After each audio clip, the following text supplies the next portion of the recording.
Sound art is a product that is a speaker and it's art. We combine it together and we call it sound art. What makes it so unique that any picture can be your speaker? Sound art gives you the high quality sound without the ugly speaker. This isn't a picture with a speaker, the picture is the speaker. Just imagine your wedding picture uploaded onto a canvas and now it's speaking 10,000 tunes. I mean, it's a very cool concept. What we like so much about it that you can take anything that means something very special to you, upload it on the canvas, have it hanging up in your room, your balcony, wherever you want to put it, and now it's a speaker. I mean, how cool is that? It's something that we have that and no one has. No one has this product. It's just a great gift to give anybody. It's just a neat concept. Around here we say, art never sounded so good.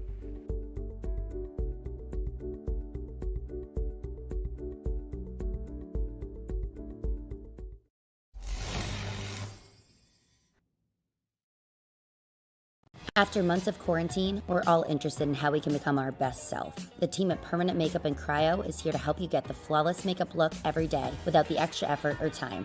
When it comes to your appearance, you deserve the best care that money can buy.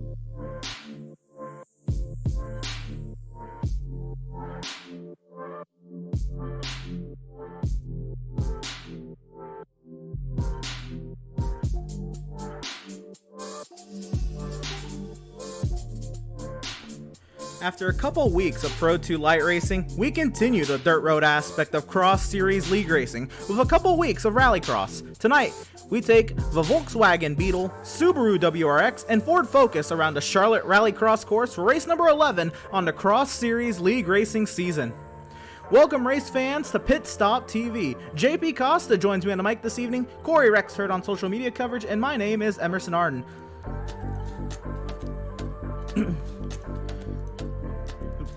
Excuse me.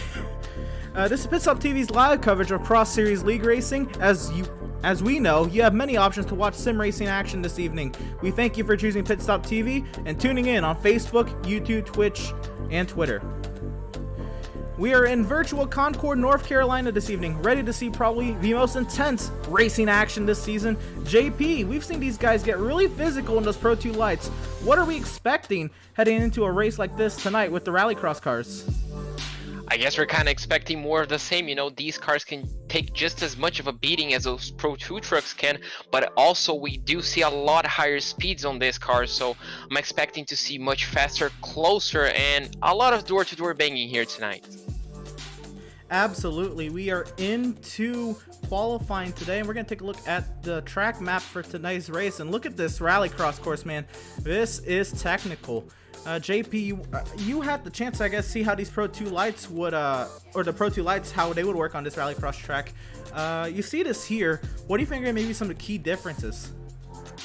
I guess just the entry, the mid-corner, and the exit speed, all of those things obviously are a lot quicker on these cars. You can get on the power a lot earlier and a lot more aggressively, essentially. And, you know, just the speeds are so much higher. The precision has to be a lot higher to make sure you not only don't hit the wall on the inside, but also don't run extremely wide on some of those long sweeping corners, some of those tight corners as well, such as turn 4. So, you know, just a lot more precision, just a lot more speed, just a lot more excitement, I guess, on these cars to watch for us.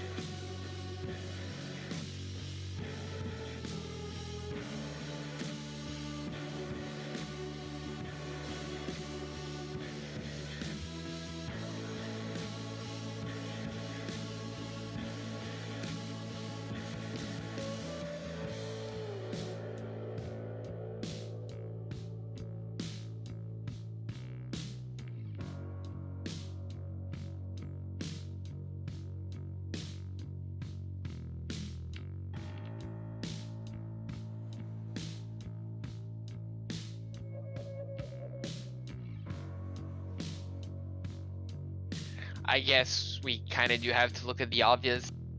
As You know, he was dominant in the last 2 weeks. He just showed that he's looks dominant here tonight as well. You know, qualifying. The momentum is just with him. You know, 7 wins. Obviously, DiPiero's the only driver on the grid to dethrone him at least once so far this season. So, you know, hopefully we can see a turnaround, maybe an upset here tonight. It would lovely to see that, but obviously the momentum is just with him, you know, just carrying up those wins, just building up that confidence and just that dominant fashion that we kind of know him for in these series. Absolutely. And right now, qualifying is underway. And right now, I mean, look who's top of the charts, man. None other than himself, Adam Thompson. 42 seconds left in qualifying. Let's see who we can catch out on track. We have Jimmy Howitt down in 13th. JP, anything, I guess, surprising to you in qualifying, or is this kind of what we expected heading into today's race? I guess kind of a big gap between second and third. Robert put up actually a great lap. You know, obviously we see he's at least 0.7 of a second behind Adam, but you know, nearly a second ahead of P3. So it's a huge gap. We kind of could see those two battling, but you know, further back we do have 4 drivers on the same second. Obviously, starting from Robert all the way down to Lucas Finko, all of those drivers on the 45-second lap time. So we could be seeing very, very close racing as well, from all the way down to 6, all the way to 10th, I'm pretty sure. Another 4 drivers on the same second. So we could be seeing a lot of close racing here tonight. Absolutely. We're heading into one of the heats right now, I believe. And so there's going to be up to a max of 5 heats. We're not going to get that tonight with the car count. But the top 2 are going to transfer directly into the feature, and these heats are going to be 4 laps. And in these 4-lap heats, there has to be 1 Joker lap taken for each of these drivers. Actually, it looks like it's going to be a 5-lap heat. So mind that. But still, short heats as opposed to the Pro 2 Lights. I believe what it was 7 at Phoenix, right? Yeah, we're going to be seeing a lot more pressure, I guess, on the drivers if they do want to progress and they do want to get that optimal starting position on the feature race. Obviously, being shorter means more pressure to make less mistakes. You don't have a room to catch up on those mistakes that you eventually make. So a lot more pressure on those drivers on those just essentially 5-lap sprint races. Absolutely. And we're going to go through the starting lineup real quick right now. Row number 1, it's going to be Adam Thompson starting first and Robbie Larill second. In third, we're going to have Lucas Finko and Gary Annis. And in fifth, we're going to have Jimmy Howitt for heat number 1. This is going to be a fun one. As we get ready, as the drivers continue to stage, we're still waiting on that final driver. I believe it's that pole sitter, Adam Thompson, waiting on him to grid up here. And yeah, this is going to be very, very fun. Yeah, Adam just gridded, probably taking up to the last second, kind of getting to the head of those drivers. Now they're going to be starting, and this is a tight run down to turn 1, essentially, just before the start-finish straight. So a lot of pressure on the starts. Looks like they're all in a way. It looks like Robbie Larill got a fantastic start. He's going to jump. Looks like he's going to jump at him, but no, he jumps on the outside. But we do have a car on the barriers. That's the 007 of Lucas Finko. Unfortunately, dropped all the way from 3rd to 5th, essentially, last place. He'll keep going, though. You see him hanging tough in that Beetle, working their way round these. Look at all the dirt. Man, this is wild. How about Gary Annis letting her rip, coming over the hill now into, this is kind of part of the Roval here at Charlotte Motor Speedway. And these transitions, man, these are going to be fun. Yeah, exactly. This is a fantastic track. Some drivers pushing the limit. Lucas Finko already made a position up, but already hit the wall. So these drivers are pushing to the absolute hardest. Gary Ann is also pushing hard, but Robbie kind of giving Adam Thompson a run for his money right now. Kind of sticking behind the driver. Obviously, a little bit of a gap, but looks like everybody makes it through lap 1. Looks like everybody went through the normal course and no one took the Joker yet. So this is kind of repeat what we saw 2 weeks ago. Some drivers waiting up until the last possible minute to take the Joker on this track, but the battle for the lead is definitely heating up. Yeah, it's getting very tight up here. Adam Thompson having all the company from Robbie Larill here as they work. Oh my goodness, Larill almost to that inside concrete barrier. Will Thompson do the same here to the next corner? Wow, man. And it's all about that in these rallycross cars. Oh, into the barrier goes Robbie Larill. Yeah, Robbie pushing the absolute hardest. He didn't get the best qualifying position, but mind you, he was the quickest driver on practice. So he kind of he may have the pace advantage, but couldn't quite put it on qualifying. So now he's going to put the pressure on Adam as he took the Joker lap, and he's going to be on clear air. So now Adam, obviously just ahead of him, has to put in a perfect lap and probably respond to his Joker lap on this one to try and retain the first position. Absolutely, that Joker lap, it's kind of a mind game. I love that part of Rallycross. You know, when you take that Joker lap, we also see Gary Annis and Jimmy Howlett take their Joker laps. So still waiting on their Joker laps. Adam Thompson and Lucas Finko, the two drivers left to do their Joker laps. So we start lap number 3, and here comes Thompson into the Joker. Now we're gonna have to see the gap. Looks like Robbie got the perfect Wow. lap, and he's gonna be coming out ahead. So a fantastic normal lap, Whoa. a fantastic Joker lap, essentially throwing the car into turn 1 and turn 2. Looks like we might have an upset here tonight, as Robbie LaRille is absolutely flying here tonight. Adam Thompson comes into today's race with 7 wins in 10 races, and Robbie LaRille says he's not even fazed by that. Well, he's not saying that, but he's showing he's not even fazed by that, because look at him and that amazing strategy to do the Joker lap there on the 2nd lap as opposed to that 3rd lap. Did you think maybe it was the clear air and maybe riding behind Thompson was holding him up? Yeah, it could have been. Maybe he felt like he was being held up essentially by Adam, and just decided to take the Joker lap to try and put a bit more pressure on our race winner from last week. And looks like that worked, and not only worked a bit, he's pulling out a big gap on Adam. That's not something we saw last week or either 2 weeks ago on Adam. So this is going to get interesting on the feature race later on tonight, because we might have an upset as, well, a new race winner. I'm not complaining. Well, we have to make it through this final section into the grass. Is that part of the line he's taking? That is. But Thompson caught up a little bit on the corner entry. They're going to be coming close off of the final corner. But it looks like LaRille, can he make it through this corner? He will. Ooh, he went wide. They're going to be going side by side. Oh, Adam Thompson's going to get him on the outside. On the outside to the line. Oh, they go so close. Oh, my goodness. Robbie won by 0.03 of a second. Wow. What a finish to the heat. We still got Gary Annis coming around. But it's Robbie LaRille with the heat win. And that's huge. It's going to put Adam Thompson pretty much, in the middle of the front part. He's going to be starting 4th. Well, I'm believing there's 3 heats. He's going to be starting, not on pole, though. That is huge. He might be starting on the 2nd row of the grid on the feature race, so that's going to be really interesting to see him. But what a photo finish on Rallycross. Absolutely. If we can, we're going to try to get a quick replay of how that all went down. Got it a little late there, but let's go back 15 more seconds and see. Oh, no, we're going to get taken out of it. That's okay.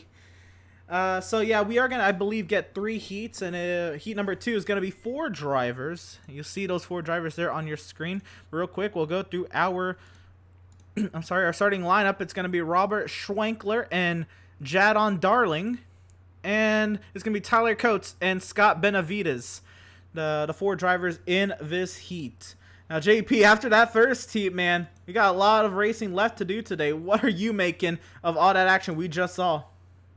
Well, I can't wait to see more. We do have 3 Subarus and 1 Fiesta here, and I'm pretty sure they're just as ready as we are to get underway as the red lights go on, and they're waiting to go off. Looks like all the drivers are revving up their engines, and off they go. Looks like our pole sitter, Robert Schwenkler, got a perfect start and is already leading by a huge mile down into turn 1, but he went a bit well. We have a bit of contact.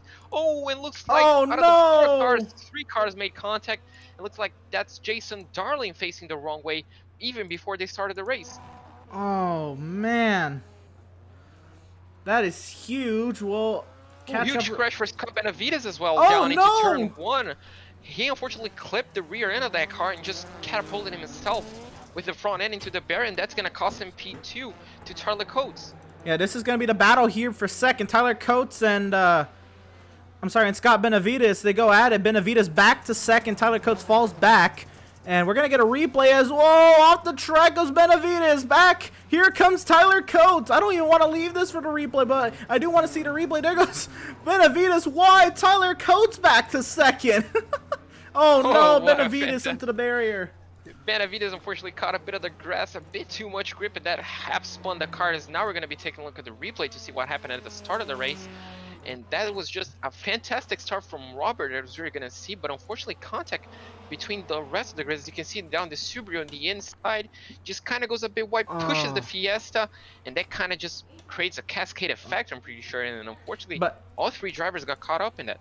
And Jadon Darling, he got a lot of that, a lot of the damage there too. We're gonna get another look at it. That was huge in the angle he took. Yeah, that's kind of the danger between the on the starting, essentially first corner of this racetrack. As you can see, just goes so tight. Even Robert kind of missed the braking point, and he just went so wide, nearly clipped the barriers. And you can see just a bit of contact. That was enough to push both cars, and that was a big hit to the Subaru. As you can see it there, front end is just dented in, and that's unfortunate for the driver. Get back to the live action, and oh no, Darling is done. He is stopped on the front straightaway, so I believe he's gridded, or I guess driven, had that car towed back to the pit lane, and that is huge. Yeah, probably just a bit too much contact on the wrong part of the car. We saw the suspension, the front suspension, essentially getting a big hit, and that might have been enough to bend the suspension to a point to being undrivable, or even a meatball flag, a required repair. So that could have been one of the causes. That's really unfortunate for Jason, but hopefully he can still bounce back. If not this week, hopefully next week. Absolutely. We're gonna right on board here. This is Robert Schwenkler, a name we haven't really even said this. We said on the starting grid he got away, and everybody else has had their problems in their battles. Schwenkler has been on a Sunday drive, if you can call it that, a rally car. Look at him wheel this thing. Yeah, exactly. Over 13 seconds to P2. Hasn't even taken his Joker lap, so he's just pretty much just using this as an extra practice for that feature race, because he's definitely going to be under some pressure as he now goes to the Joker lap. He's going to be having to master this track if he wants to put the challenge not only to Adam, but also to Robbie on the feature race. It's going to be a fantastic feature, and I'm pretty sure he's taking this as just a bit of extra practice at this point. Absolutely. There is no point in pushing, or I guess maybe if you do push, you can find something out, but don't push where there's a wall, I guess. This is, again, smooth sailing for Schwenkler. Tyler Coates back here in second. We saw him battling with Scott Benavides. Here's Benavides back here in the 3rd position. And the 3 drivers have taken their Joker. Darling has not taken his Joker there in 4th. He, again, back to the pit lane, and he's going to try to get that car repaired for the consolation race at this point. Because the top 2 from each will advance to the feature, by the way. So we go back to, Heat 1, and we saw it was Thompson and Larill. They both advanced to the feature, but they almost took each other. Could you imagine if they took each other out before the line? That was going to be a major upset. But luckily they didn't. We got that amazing finish.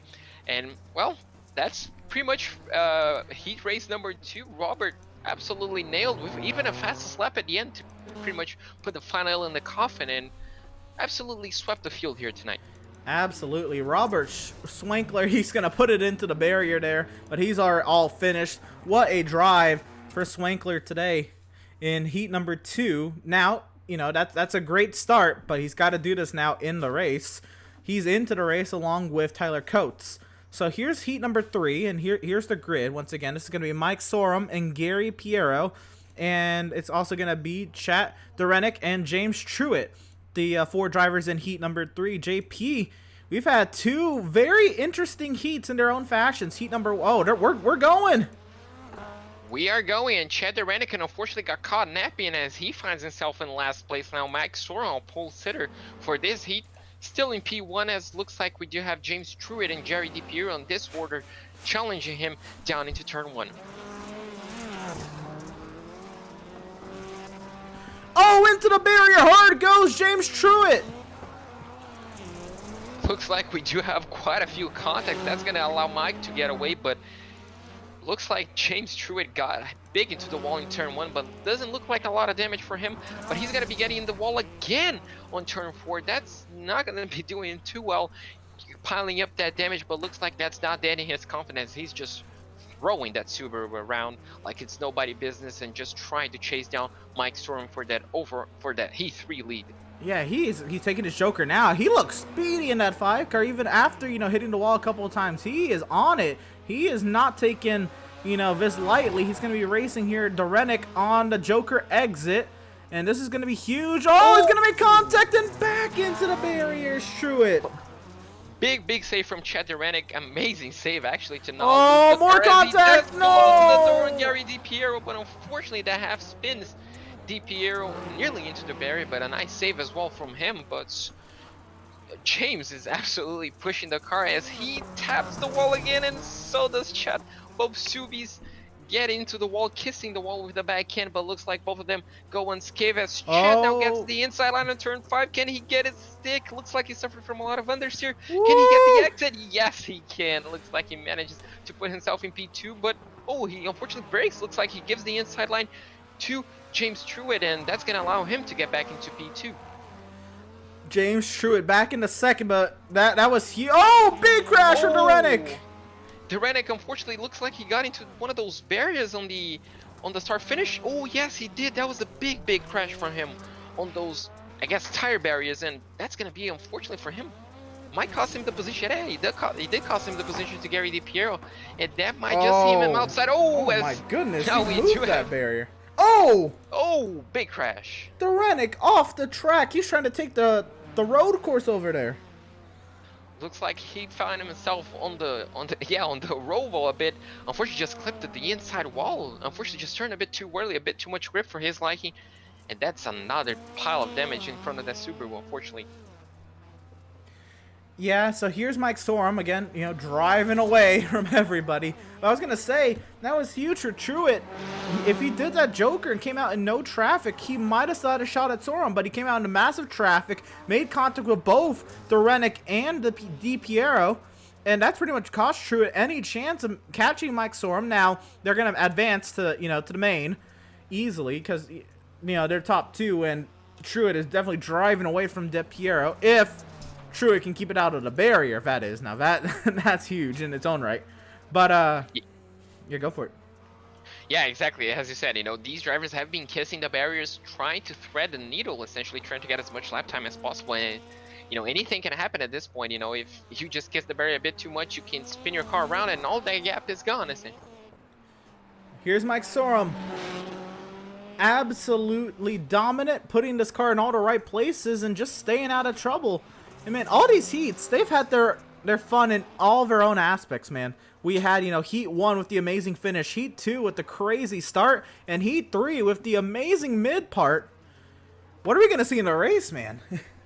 Hopefully in the future race we can see a bit of all three. Amazing start, crazy mid-race battles, and a photo finish. I wouldn't mind that. Absolutely. I think we're still going to have a consolation race to go through.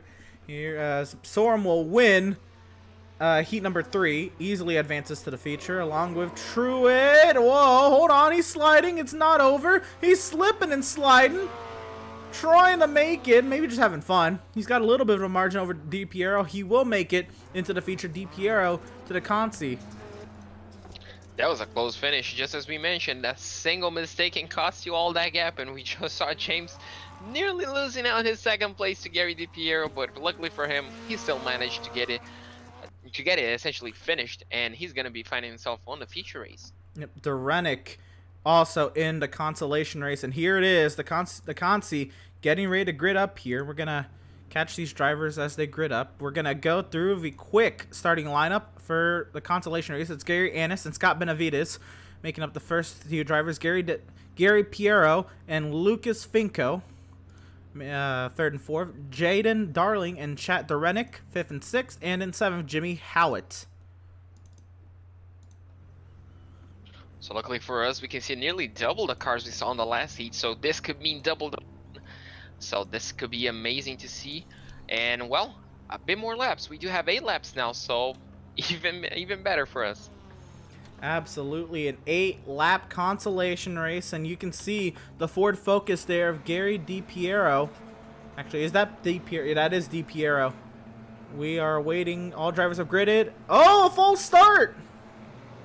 Looks like we did get a false start, and that was for our pole sitter, Gary Ennis. That could cost him a spot on the feature race, because that's a big penalty, big time penalty. But looks like everybody made it through turn 1, which is amazing. And looks like the battle is already heating up for second place as Lucas Finco tries to get down the inside of Scott Benavides, who tries to get the inside of Gary Ennis and find himself kissing the barrier and losing second place to Lucas Finko. That's an amazing start already. No contact! Yes. And around Oh, goes, who's that? That's the Rennick! Oh, Chad the Rennick looks like he's beached. He's beached on the jump. Oh no! Oh no! How many will not make it, right? It's the bottom 3 that won't make it to the feature, correct? Oh, as we do have more Oh contact. no, Lucas Finko! Oh, Lucas Finko is on the outside, and now He's he gonna gets get to the switched inside. back on Jason Darling. Can he? Yep. No, looks like he cannot. Just behind us, we do have a few cars taking the Joker. Looks like that's Gary DiPiero, and looks like Jimmy Howitt. Yep, Jimmy as well taking the Joker. That is now the exit. Ooh, Gary, so close to those cars. That Joker exit is just so close to the racing line. It just puts them side by side. So the Rennick has towed, and Gary Annis has the penalty, and oh, into the barrier goes Jimmy Howitt. So of the drivers, I mean, Gary Annis, what's the penalty for a jump start, right? It's like 40 seconds. That's huge, right? Yeah, that's 20-30 seconds. That's pretty much any hope for a win unless he gets an absolutely perfect race and the rest of the grid finds himself in a constant A-lap battle. But you know, he just has to push to the limit, as we do have, looks like, a battle for P3, as Lucas Finko is holding up Jason Darley and Gary DiPiero. Looks like each and every single driver is trying to push to the limit, as we do have another car on the Joker. That is Gary Ennis, our leader. Our jump started essentially just took the Joker, and now he finds himself behind Scott Benavides, who finds the wall on turn 1. Again, it closes the door on Gary Ennis, our provisional, I guess, race leader, as Lucas Finko now gives him a tap on the back, and he's going to be spinning and hitting the tire barrier. Lucas Finko into the barrier, but he keeps going. These little beetles, they can take a little bit of beating. They sure can. All these cars are absolutely taking a massive amount of kisses to the wall. They're bumping and banging.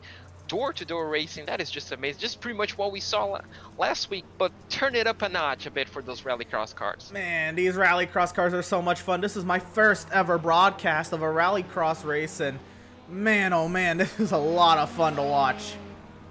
Yeah, exactly. It looks like we do have a little bit of an upset as Scott Benavides now takes the Joker, finds himself behind Gary DiPiero and Gary Ennis, so he finds himself in a essential P3 at this point, so that's a great result for him. But he's definitely gonna be having to fend off Lucas Finko behind him, and probably trying to catch Gary DiPiero, who's now putting a lot of pressure on Gary Ennis. Right, so the situation for Gary Annis is he's going to have to get some sort of a gap. It's predetermined. Oh, and around goes Jadon Darling. Oh, and into the 81 is Jimmy Howitt. Looks like we do have a bit of a mess up on turn 4. That turn is just incredibly difficult to get it right, and unfortunately those two drivers got caught. I guess Jimmy just got a bit of a target fixation and unfortunately just kissed that Subaru a bit on turn 4, but looks like both cars, even though with a bit of damage, they still keep going, as Gary DiPiero now on the chase for the leader sets the fastest lap of the race to put in at least a little bit more pressure on Gary Ennis. So Ennis has to have a certain margin over, I believe, 5th, right? Because he has to just finish 4th. And right now his margin is 13 seconds. Now what the penalty is determined by iRacing, and we don't have that exact figure. But he could still make this feature if there's still, you know, some extracurriculars back there of Darling and Howitt, or if somehow maybe DiPiero or Benavides or Finko make a huge mistake as well. Yeah, exactly. But well, we're still gonna have to see a lot of battles, I guess. Just Gary DiPiero. Now Gary Ennis essentially just responded to that fastest lap, just as we saw a few minutes ago, and well, looks like this battle for second is not dead yet, as Gary Ennis looks like he might be able to make it through our feature race. Oh, you think so?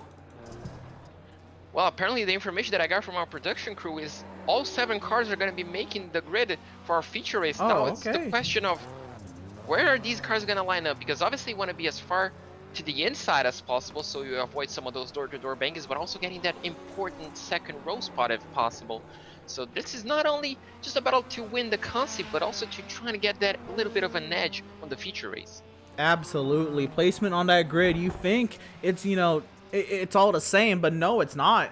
This is huge. If you know, into the concept, if you can get to that second row, you have, you know, less of a chance of running into the back of somebody if they, you know, make a mistake, and you can take it a little bit harder into that first corner than than others can. But right now, Annis, he's the leader, but with that jump start, he's still going to make the feature, as we've just gotten that information. But he's not going to be winning this consolation race if DiPiero can, stay this distance behind him. Yeah, essentially. But even though he might not win technically due to the time penalty, I'm pretty sure this is going to be a huge boost. Not only being able to hold DiPiero, but also winning on race, not allowing him to get past. That's definitely a huge confidence boost, as DiPiero now again finds himself the fastest lap of the race and gets extremely close to the back end of the Subaru through turn 2. So it looks like these drivers are letting to the absolute final lap to try to make something. DiPiero is going to be trying to move on the inside of turn 4 after that small jump. Looks like he isn't, as two drivers take different approaches. Oh, DiPiero kind of kisses the wall on the inside. That's going to allow Gary to get a bit of a gap, and looks like there might be job well done by Garris. At least on track, looks like he might be holding on and winning our Consi tonight. Yeah, physically he's going to cross the line first. We'll see, how this is all scored after the penalties factored in. But Gary Annis will cross the line first at the end of the consolation race. He managed to fend off Gary DiPiero, who got the fastest lap. Oh no, it didn't. Gary on the final lap stole the fastest lap again. So kind of swept the field, starting on pole at every lap, and still got the fastest lap of the race. That's great for him. But unfortunately, it looks like he might not be starting on the best position after the Consi, as now we do have the final few cars. Looks like that's the Ford Fiesta of Jimmy Howitt crossing the line and hitting the T1. And just behind him, Scott Benavides finish up. Just one more car, as Chad Derenick is going to be running off for Consi. Unfortunately, one lap down for him after that turn 1 incident on the jump. But he's going to be finished off, and now we're going to the big one. The main feature race, where we're gonna be seeing a lot more cars, a lot more laps, and a lot more fun, I'm pretty sure. You saw there, DiPiero got the he got the consolation win there at the end. So that penalty was huge for Gary Annis. He's gonna be starting deep in the grid. Yeah, exactly. Gary Annis is gonna be starting on P9, so quite a few ways back. On the outside, on the extreme outside lane, so not the ideal place for him.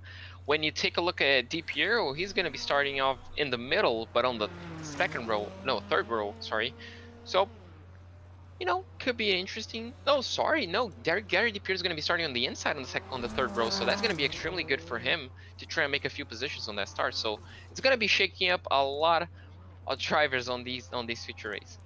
Absolutely. So into the warm-up session, 4 minutes. I'm just going to give us a great moment to thank some of the partners here at Cross Series Racing League. And of course, at Cross Series Racing League, we have Nexus Fabrication, which provides custom metal fabrication and manufacturing for commercial projects, residential projects, custom projects, signs, furniture, repair work, and etc.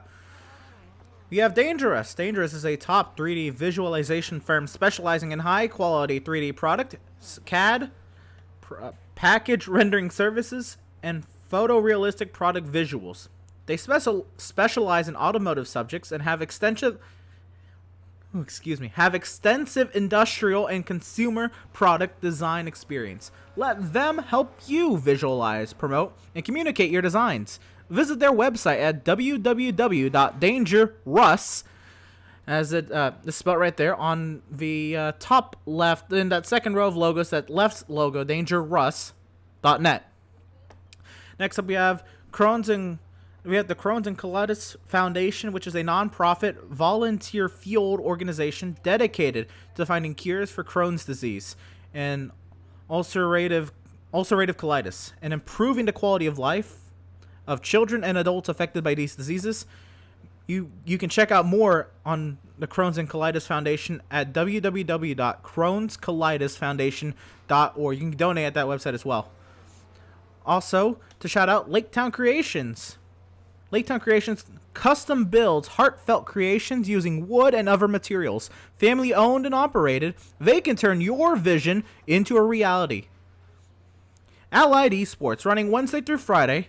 Allied Esports hosts a trio of series on some of America's best short tracks, paved and dirt.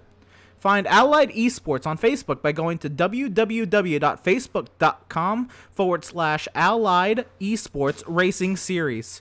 And of course, we also have to thank Baker Steel Detailing LLC. They provide custom shop drawings for fabricators, and they specialize in miscellaneous metals, structural steel, and ornamental metals. WBE and DBE certified. And of course, we couldn't do this without the help of our sponsors here at PitStop TV, like Sound Art of Tucson, Tucson Sound Art. Your picture, your music. You provide the image you want, and we will custom create a beautifully framed, high-quality canvas with a built-in Bluetooth speaker. With Sound Art, you get the best of both worlds. Visit TucsonSoundArt.com for more info and use promo code PitStopTV at checkout for 10% off of your purchase. Of course, we have Race Pace. And, well, do you ever wish you could have a race engineer on speed dial? Now you can, thanks to Race Pace, a driver development service and setup shop all in one. Work with Tyler, a real-world race engineer, to step up your game before your next race. Pick up the pace with Race Pace. Permanent Makeup in Cryo, Maine. When it comes to your appearance, you deserve the best care that money can buy. At Permanent Makeup in Cryo in Maine, the owner, Ashley Boyer, is a certified micropigmentation specialist who provides professional, safe, and personalized services. You can contact Permanent Makeup and Cryo in Maine at permanentmakeupinmaine.com, or you can call or text them at 207-358-8683. And if you're looking for the best solutions for your permanent makeup concerns, give Permanent Makeup and Cryo in Maine a call today to book a consultation. And of course, Whiplash Media. PitStop TV's new parent organization, Whiplash Media, specializes in various sim racing resources, including paint schemes, stream overlays, iRacing camera packs, and more. Whiplash Media, also working on its presence in real racing, is offering services such as photography and social media management and public relations. Make sure you go to www.whiplash-media.com for more. And again, all of these sponsors make all these things happen for us here at Cross Series Racing League and PitStop TV, and we want to give a huge shout out to all of them. Make sure you check them out and support the ones who support us. But right now, we're getting into the action for tonight's main event. Let's go through our starting lineup. It's going to be Robbie LaRille. He's going to be starting alongside Robert Schwenkler in that amazing photo finish back in heat number 1. We'll also have Mike Swarham and Adam Thompson, Tyler Coates, James Truitt, Gary Piero, Lucas Finco, Gary Annis, Jaden Darling, Jimmy Howitt, Scott Benavides, and Chad Dorenick, the 13 drivers in tonight's race. And that's how they're going to be lining up. And they're all gridded up, and they're all ready to go. It's time to get racing here at the Charlotte Motor Speedway RallyCross course. We're still waiting on a couple more to grid up. Here we go. Looks like every single turbo is spinning up, and looks like we do have the green flag, and it lights out, and away we go. Looks like everybody gets away cleanly. It looks like everybody got away well. Oh, we have a bit of contact. Looks like that's a Beetle spinning. Adam Thompson is collected on the middle. Oh, we do have a big turn 1. Upside down. A lot of people collected in. Adam Thompson is in the middle and finds himself in dead last place at the moment. That's a driver to be looking for on these next 14 laps of this race. We're gonna take. Obviously, we got to take a replay of that. That was huge. Wow. So here it is. Here's the start from the other camera here on the front straightaway.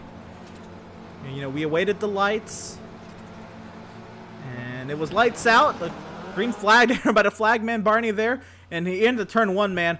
Adam Thompson gets hit in the quarter panel, and you're gonna see the far shot, but my goodness. You just kind of cascade effect. Unfortunately, one driver got collected, and as soon as you see a puff of smoke, you kind of just do back off. And unfortunately for a lot of those drivers, that was a big hit. But looks like everybody but 1 or 2 drivers got away clean. It looks like, it looks like each and every single driver got away cleanly. So that's great news, as we do have all 13 cars still racing, as we do have another replay. Just look on the outside for, I'm pretty sure that's Mike Storm on the Beetle. Just unfortunately just got tagged a bit, and that just caused pretty much everything. Oh my goodness. Yeah, that was half the field essentially involved in that, and that's just turn 1 on RallyCross, and Jimmy Howard finds himself on his door essentially. on two wheels. That was kind of unique to look at. And we're gonna go live once again, and it's Robbie Larrill, you know, the leader, and I mean the amazing run he had in heat number 1. He is currently leading, and he's done his Joker lap.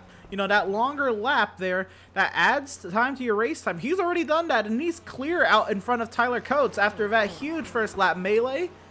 This is huge. Robbie Larrill is in prime position to take this. Yeah, exactly. And obviously the driver that we thought was going to challenge him is Adam Thompson. And looks like Adam Thompson is struggling here tonight. That's not something we saw on the last 2 weeks, essentially, throughout his season. And, well, just a small mistake from Adam on turn 1, actually. So, not something we're used to seeing from our championship leader, as you're going to see now on our PitStop TV replay. Just Adam just coming into turn 1. As you can see now, he's coming through the last sector of the race, essentially the lap. He just comes into the last sector just all fine and dandy, and unfortunately as he heads into turn 1 just turns a bit too early, clips the inside concrete barrier, and that's just shoots his car on the outside wall. And luckily for him, he just holds position and doesn't get collected at all. But quite a few mistakes from Adam here tonight. That's not something, as I said plenty of times, we're used to seeing from our championship leader. Scott Benavidez makes his way through the Joker, and he had a little bit of trouble there, but he has made it through, and he's up into the 8th position. Adam Thompson, he was 7th before making that mistake, so he was working his way forward big time. And big crash again on turn 4. Gary DiPiero. Oh wait, do we have 3 cars? Gary DiPiero, looks like Jason Darley, and oh my God, that's Robert Schrankler as well, and Z-Toes. Oh, a big crash by Robert. Oh, it looks like we do have another one. That's another Subaru involved, as turn 4 is collecting another victim.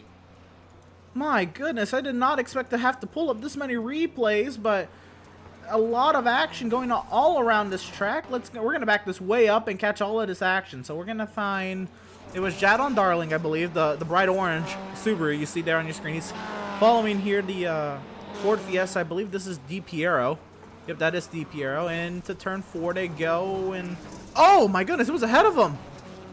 Yeah, exactly. I'm pretty sure Robert Schrankler just lost it on turn 4, and that was the car that kind of started the cascade effect, and Gary just unfortunately got collected, and so did everybody essentially. So this track is not taking any prisoners. It looks like everybody is struggling, as Adam Thompson actually has towed back to the pits. That's a big upset. We're going to get one more replay and see what happened to Schwankler. Oh, wow. It looks like maybe you get the... Oh, my goodness. What a hit for DiPiero. I think Schwankler maybe caught the, stabbed the brakes coming into the corner to make the car rotate, and it rotated too much. Yeah, and that point, DiPiero is just a passenger, because just before turn 4, you do have a jump, and you just have to be committed at that point. And unfortunately, he just had threw in his car, as Tyler Coates now spins on turn 4. And, looks like Lucas Finko just avoids him and moves into P2. So, yeah, turn 4 is proving to be the most difficult corner here tonight for these drivers, as it looks like mistakes non-stop, except for our race leader, Robbie, who looks like he's just coming out smooth sailing, as just as I mentioned that he goes a bit wide in turn 4 and hits the barrier. But other than that, he looks like he's smooth sailing, just slapping Robert Schwankler, as it looks like that Subaru is dealing with a lot of damage. My goodness, what an event! Adam Thompson has also since come off the pit lane and has towed back to the pit lane. Mike Sorum has made his way off the pit lane from an earlier incident. We have a car going to Rennick, moving a tire barrier big time. As we do have another incident, unfortunately for Chad, that looks like he's stuck on that tire barrier. Yeah, that was just outside of turn 4. He just reversed his way out of the corner to try to get away from people, and unfortunately got stuck, looks like, on that tire barrier for him. As you can see now on our PitStop TV replay, just another incident on turn 4, as you can see, just coming into the jump just behind, looks like that's another Ford Fiesta. As you can see, just takes turn 3 normally, and unfortunately just after the jump he kind of just commits a bit too much, and the car just overspins, and he just hits reverse to try and get away from people, and unfortunately it looks like he just got it kind of stuck in there. I think he's just trying to get out the way, and whammo, into the tire barrier hard. Yeah, that was a big hit, but after that he got away, so he's back on the racetrack racing, as we do have a lot of cars. Mike Sorum unfortunately doesn't have a back part of the car. Essentially, he doesn't have a spoiler. A lot of drivers dealing with a lot of damage, but Robbie, he's about to put everybody a lap down essentially at this point. He has over 34 seconds over P2, and that driver ahead of him, as you can see, that's third. He's P3. Yeah, it's third place. He's going to be lapping third place in just a moment. And well, if we thought Adam Thompson was dominating on the last few weeks, Robbie's just here to rewrite the books. My goodness, man. What a race it has been today. Absolutely It's been a crazy. fantastic race, just like the last 2 weeks. This is just providing, you know, obviously we don't want to see the drivers crashing out, but Oh, Finko has made a mistake as well. looks like James Stewart, Oh! the mistake kind of contacts the leader, but no damage done to that. It's now looks like Robbie's going to be lapping Lucas Finko in a moment, and we're going to be seeing a battle for P2 at one point in Tyler soon, because Coates. James Turn is 4. kind. Ooh, looks like we do have another incident on turn 4. It looks like that Fiesta is taking also some beating. It looks like it's crabbing a bit. Oh, looks Mike like he may be Sorum. dealing with some suspension damage. Yeah, Mike just has an absolute beat it up VW Beetle. The back end of that car is pretty much non-existent at this point, as a lot of drivers are dealing with big damage. And obviously, 14 laps, we don't get any repairs, we don't get any pit stops, so you kind of just have to deal with damage that you're dealt with. 14 laps, man. You went. Oh! And Robbie LaRille makes a mistake. A very slight mistake, but even he's not immune. Well, just on turn 4 again, Oh, so man. turn 4 is catching Two cars absolutely around. everybody. Oh, looks like that's turn 1 and 2, Yeah. the first sequence. Benavides and Darling. Ooh, yeah, but looks like they're both getting away. DiPiero with the Sorum. It's Oh! a track blockage. With the train blockage, and the leader is about to come into that part of the racetrack. Can he get it through cleanly? Yes, he can. Mike Storm is just on the inside of turn 2. Yeah, he does get it clear, and on the process, just laps Luca Finko. That means he put the whole field a lap down.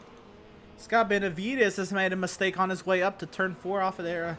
Maybe he wants to get some snacks there at Speedway Snacks. Ooh, Tyler Coates as well made a mistake on turn 1, as Tyler looks like a lot of suspension damage. That car is just crabbing itself on the racetrack. Looks like a lot of these cars now are becoming impossible to drive.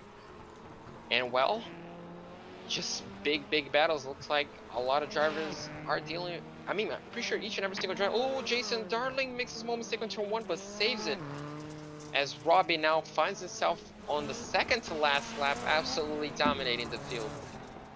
My goodness. You wouldn't think of this as 14 laps at any track being an endurance race, maybe other than the Nordschleife. But my goodness, this looks like a very sped up endurance race. Yeah, exactly. A lot of things have been happening so far for a lot of different reasons. And yeah, just as you said, it looks like this is a 14. This looks like the 24-hour Oh, Nürburgring no. on the final few laps. But it looks like we do have the final lap incoming now, as Robbie his way to the second to last and now last corner, as he's now going to open the final lap for him and for the rest of the grid as well. Wow. This, I think he might be the only driver.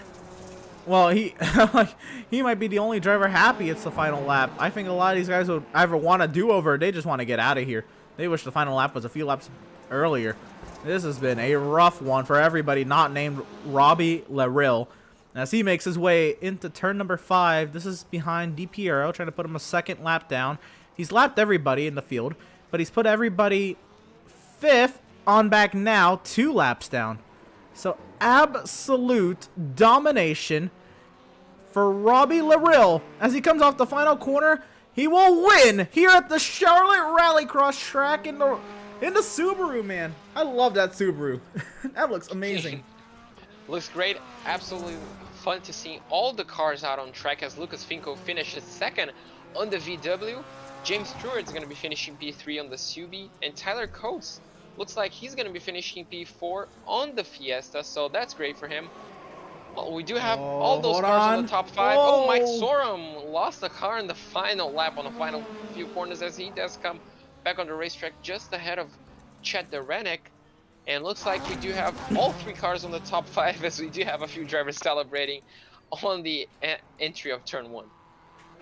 Well, I mean, maybe drivers are celebrating that they made it to the end, but I think the only driver who has reason to celebrate is Robbie Lerille with a phenomenal drive today at Charlotte.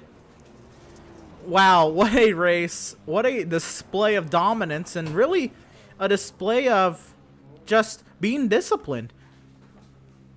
Yeah, exactly. Just, got away cleanly on the start, got a great launch, found himself clear of those incidents in turn one, and well, just kind of collected everything from there. He just kept his race clean, a few mistakes here and there, and well, absolutely dominated the field. Absolutely. And we're going to take a quick break here. We're going to be back on the other side with post-race interviews with those three, your top three right there. Robbie Lerille with the win here at Charlotte. It is Finko and Truett, the rest of the podium. Don't go away. We'll be right back with post-race interviews.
Sound Art introduces an entirely new way to listen to music in your home by combining the best of two products, a revolutionary high-fidelity, low-profile Bluetooth wireless speaker with beautiful artwork.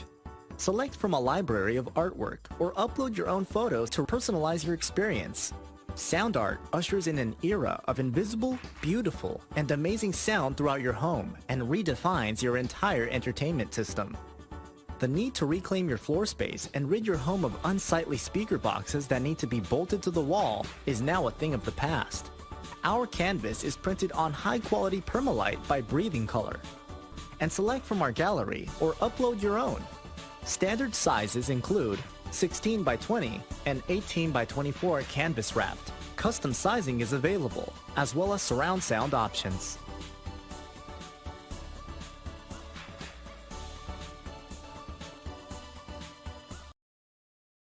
After months of quarantine, we're all interested in how we can become our best self. The team at Permanent Makeup and Cryo is here to help you get the flawless makeup look every day without the extra effort or time.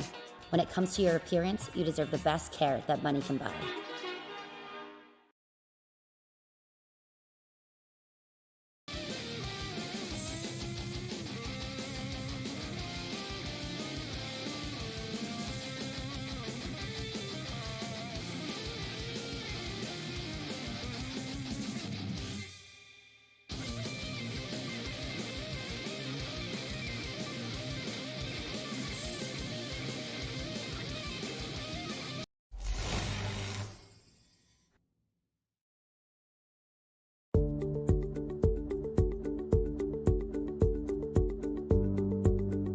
Sound Art is a product that is a speaker and it's art. We combine it together and we call it Sound Art.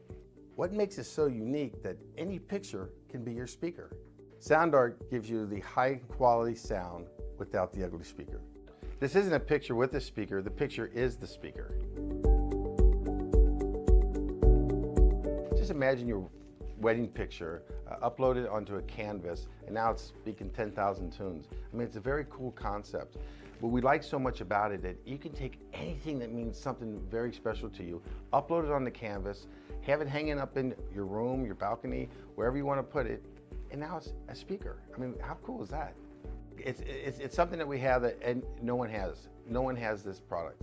It's just a great gift to give anybody. It's just a neat concept. Around here we say, art never sounded so good.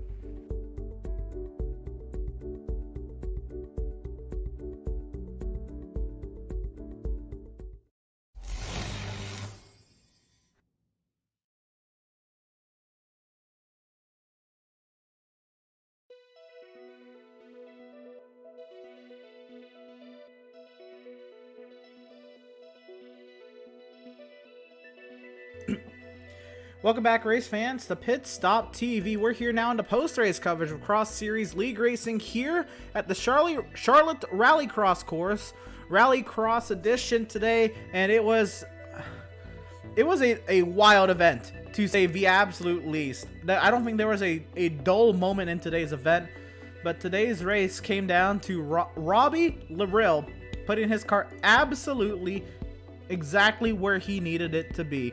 We're going to now see if we can get a word in with the very disciplined and very dominant race winner today, Robbie Larill. Robbie, was this what you expected coming into today's race? I was not expecting like this off the back. No, not the pile up at the beginning of the race, not my kids going crazy in the background. Fair enough. I mean, once that pileup had happened, and I mean, that was your biggest competition, Adam Thompson, got into it with Mike Sorum as well, and it was pretty much everybody behind them kind of piled into it. You were clear of it. After that, what was, I guess, the game plan? Just keep it on the track? Yeah, my plan was to keep it on the track, but I knew eventually I would come around back to him. So I wanted to keep it slow, but not too slow, just in case I did crash out. I had enough time to keep it up. I made a setup change like right before the race because I knew that the track would probably be pretty bad. And that, I think, would save me a lot compared to some that hit some of those turns and they're flying across the track. Absolutely. Now, it's not often that you hear in RallyCross that the winner lapped the entire field. What does that mean to you leaving today? Is that just kind of like an icing on the cake to your win today? It is. It's definitely something I've never seen before either. But given the track conditions and all, I mean, I did push a little bit harder to make sure I caught the last car at the end. But yeah, I was just happy to finish the race without blowing up my car, because that's really how I thought it would have went down after I seen the pile up. Yeah, we thought nobody was safe, and nobody was safe. There was a lot of trouble spots on the track. For you, what was the corner that I guess caught you out the most? The one that got me out the most was the hairpin after the jump and right before the sweeper turn. Right. The one after the finish line and the hairpin after the jump is the two that got me. A couple times I came into it and it grabbed my front wheels and I had to drop 2 gears down and just hammer on the throttle and slide myself back around. Absolutely. So a win to your credit here today at Charlotte. Now you look forward and you think, well, next week, you know, at Phoenix, what, I mean, I know you went there in the Pro 2 Light. What can you take from today in the rally car, as you know the track, you know this car now? What can you take into next week? Phoenix is probably not one of my strongest tracks. Like I said, Charlotte's probably my best one. Phoenix not my strongest, but I do pretty decent. So I think with a little bit of practice, I can do pretty good at Phoenix. Right on. Well, congratulations again on the very dominant victory today. Who do you have to shout out? Who do you have to thank? Who makes this happen for you? I got to thank GGR. They're the ones who do my liberties. And I got to thank my wife for putting up with me. And I got to thank my kids for not crawling into my pedals half the time. And I got to give a big shout out to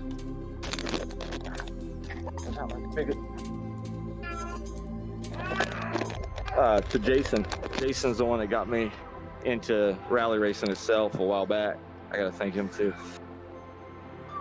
Well, there you have it.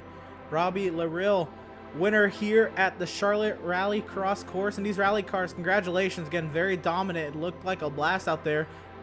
Pretty much for you. A lot of the other drivers struggled. But once again, congratulations. Best of luck to you next week at Phoenix. Thank you. Thank you. And that was our race winner driver of that Subaru on your screen, Robbie Larrill. Now we're going to send it over to JP Acosta with our second place finisher, Lucas Finko. So Lucas, running that spy theme, you kind of had a quiet race a bit. You know, you started P8 on the outside, you avoided a lot of wrecks, you just kind of went your race. Just kind of talk us through that first corner incident from your view. I got really lucky on the first corner. I saw Mike get spun sideways, and then he was right side up. He was right in front of me, so I just decided to give him a little bump in the back instead of swerving. So we got through okay. And then, what was it, a lap or two later, I got turned around and in, what is that, turn 5, and I had to back up. And then I was like running in 9th, right? Like, holy cow, how did I go from 9th to 2nd? How'd that happen? Yeah, exactly. On lap 2, you had an incident. You found yourself all the way down in P9, but lap 4, you just threaded the needle. You just avoided 3 cars on turn 4. Just how? I know. I just got so lucky. I saw it. I'm like, oh, I'm going through. So you just take your best guess, and I made it right through. And I'm like, how am I running in 2nd? How is this possible? That was an amazing avoidance from you all throughout that race. And then you found yourself on P2. How, like, what were the emotions? I knew, like, at the end of the race, you kind of made a mistake that allowed P3 to kind of get close, you know, allowed James to get close, but then you just bolted away again. You know, how were you finding the grip? You know, how difficult was the track? Because we saw a lot of drivers making mistakes. Yeah. Well, I had gotten some damage somehow. My steering was off, so in order to go straight, I had to have the wheel to the right about 45 degrees. So probably 10 laps of the race, I was just driving to survive. I don't even know what happened. I don't know what I was thinking. Just every second, just survive. So I have no idea what happened to anybody else. I didn't even know the guy had come, Robbie had lapped me until I saw him in front of me. Because I was just trying to survive. And crazy race. Totally crazy. Well, that looks like it was the perfect strategy for you for pretty much the whole grid, just to surviving, because we saw a lot of mistakes, we saw a lot of upsets here tonight. And well, how are you going to carry on this, I guess, this strategy for next week at Phoenix? Do you think you can put up a bit more pace to try and start a bit more in the front and maybe challenge the leaders? Well, these cars are so hard to drive. I've really had a hard time with these. We've been practicing a lot this week. It's my first podium. I did really well in some of the practice races just by hanging out in back, so I'm afraid that's going to have to remain my strategy until I get in a car where I'm super strong. So hopefully we'll get another podium next week, and we'll get some luck. And I need those points. I need points. So that's my strategy. If it ain't broke, don't fix it, right? Right. Well, who do you have to thank? Who do you have to thank for your second place here tonight? Hey, thanks so much to you guys. Thanks so much to Adam for setting the whole thing up. Thanks to our sponsors. We couldn't do it without them. And we keep getting great drivers and great competition and great action on the track. So I'd love to thank my other drivers. And yeah, this has been great. Thank you guys. Let's keep going. Yeah, that was Lucas Finko, our P2 finisher. Amazing race from him. Just up and down, a roller coaster race. Well done for him. And now back to you, Emerson, for our P3 finisher, James Truitt. Yep, right on. And crossing the line third today, James. How'd you manage that in this absolute wild event? Man, I really have no idea. It was definitely a fun one. There was just this one point where it was just kind of, try to stay alive. I guess that's how, just kind of trying to keep off of the walls, trying to avoid everybody that was spun as we were lapping them. Yeah, fair enough. So right off the start, massive pileup. What's going through your mind seeing all that? What was, I guess, how you fared through that first lap melee, if you will? Keep the car safe. That was try to be priority number one. It didn't really last long, so after that point, it was really try to get up the chain, you know. Fair enough. So I made the comment towards the end there. This looked like a really sped up endurance race, if you will. What you make, I guess, of the race of attrition that was today here at Charlotte, and a lot of drivers making a lot of mistakes, and maybe how maybe some affected you. Yeah, I mean, like I said, at one point it just, with everybody spinning, bouncing off the walls, it just turned into survival mode, you know. The hardest part was just trying to avoid everybody. You don't want to bang up their car anymore. You don't want to bang up your own car because, you know, it makes it harder to finish out the race. Everybody wants to finish out the race. I mean, yeah, that was that. Still trying to process everything. That was intense. Fair enough. So what does it mean to you? Third place here at Charlotte, and then I guess the momentum or thoughts you have going into Phoenix. It means a lot. Coming here after the last two races weren't pretty good. First race here got flipped over, so basically taken out. So to come back and kind of, you know, redeem myself means quite a bit. Gives a good push moving forward into the road series. Looking forward to it. Right on. Well, once again, congratulations on the third place finish. Who do you have to shout out? Who makes this happen for you? And I gotta shout out Acer Engines. Always supplying the engines to get me where I gotta go. Fair enough. So once again, congratulations on the third place finish. Best luck to you next week at Phoenix. Awesome, thank you. That was third place finisher James Truitt, and once again, JP, what a wild event. Yeah, coming into today, was that what you expected, or were you expecting, I guess, a little bit stemming from the Pro 2 lights, or I guess, yeah, what did you think coming in, and how did it fare? We all expected a kind of a crazy race. We know how contact happy these cars and these type of races are. We know if we see real life and just door-to-door banging, we kind of expected a crazy race. We got a crazy race for, I guess, all the different reasons that we could have possibly expected, but you know, it was just as amazing as we hoped.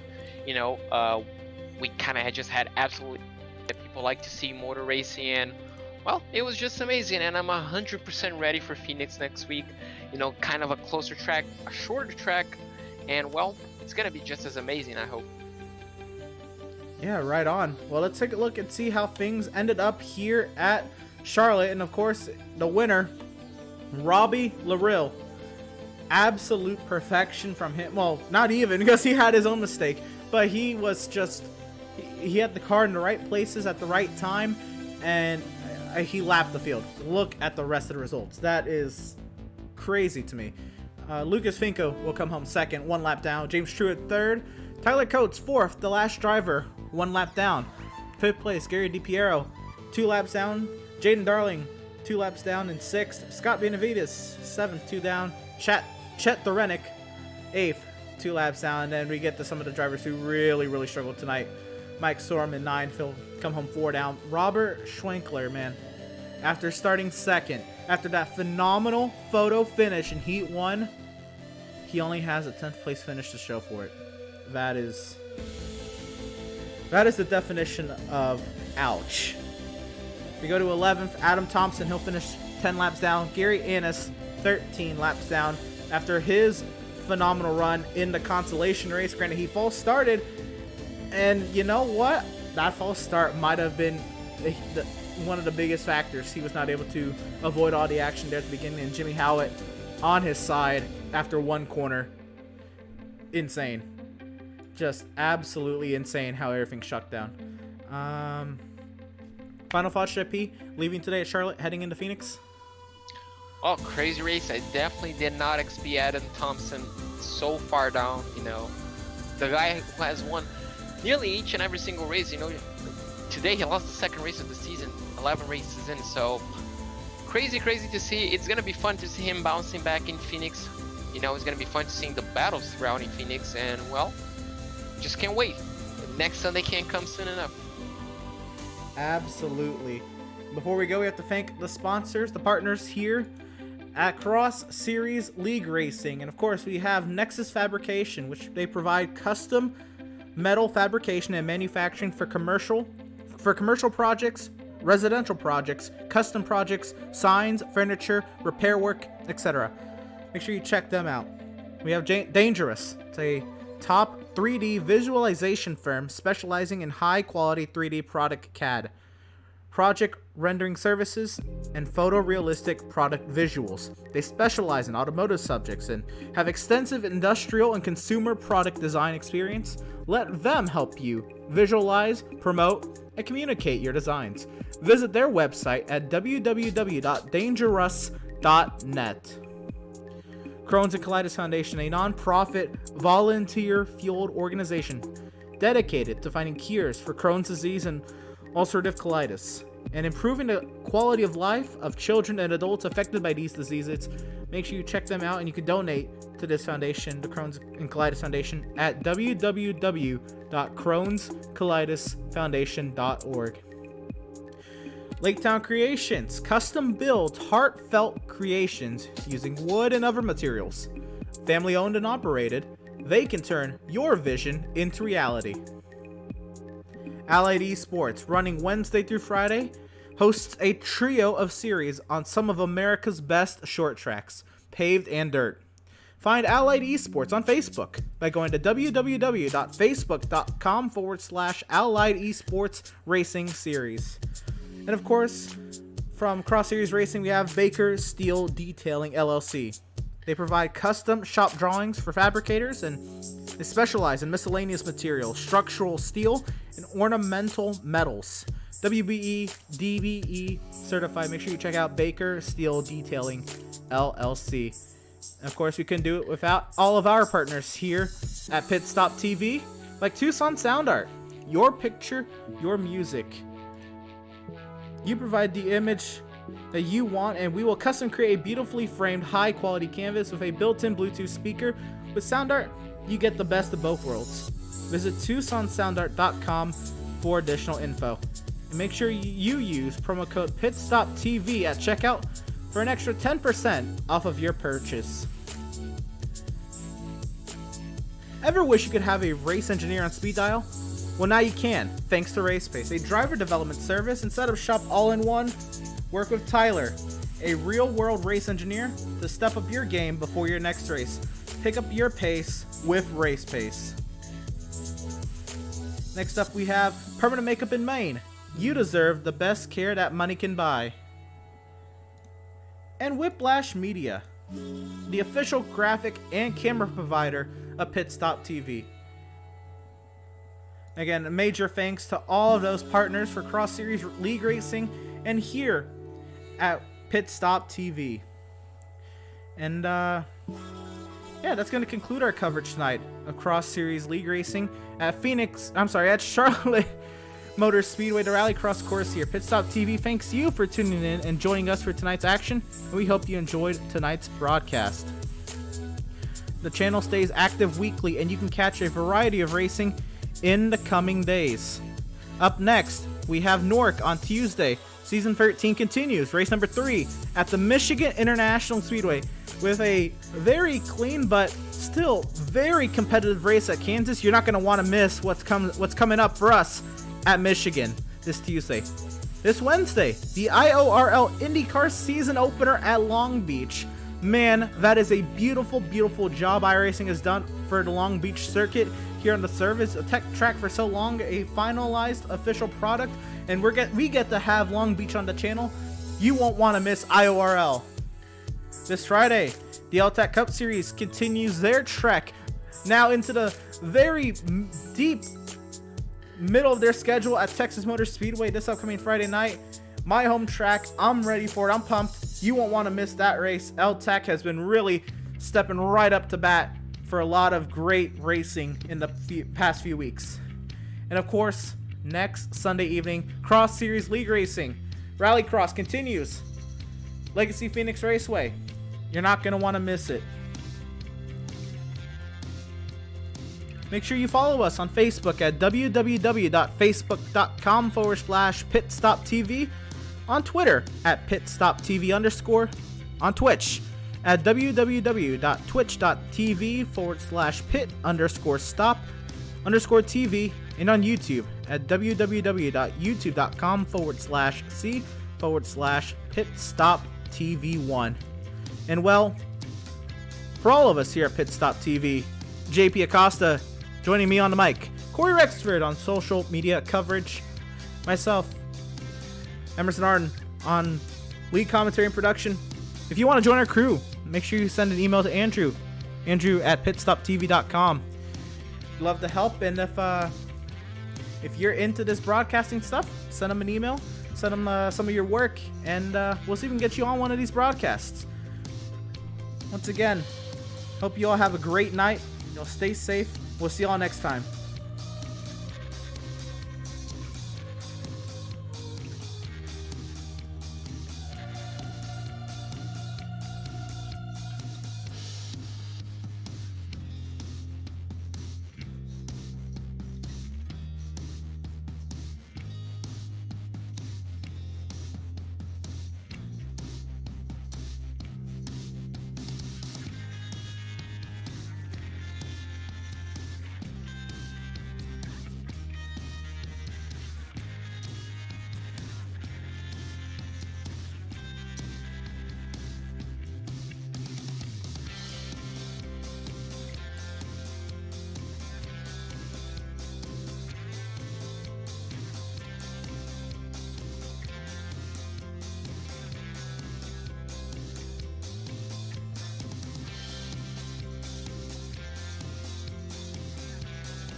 Sound art is a product that is a speaker and it's art. We combine it together and we call it sound art. What makes it so unique that any picture can be your speaker? Sound art gives you the high quality sound without the ugly speaker. This isn't a picture with a speaker, the picture is the speaker. Just imagine your wedding picture uploaded onto a canvas and now it's speaking 10,000 tunes. I mean, it's a very cool concept. What we like so much about it that you can take anything that means something very special to you, upload it on the canvas, have it hanging up in your room, your balcony, wherever you want to put it, and now it's a speaker. I mean, how cool is that? It's something that we have that and no one has. No one has this product. It's just a great gift to give anybody. It's just a neat concept. Around here we say, art never sounded so good.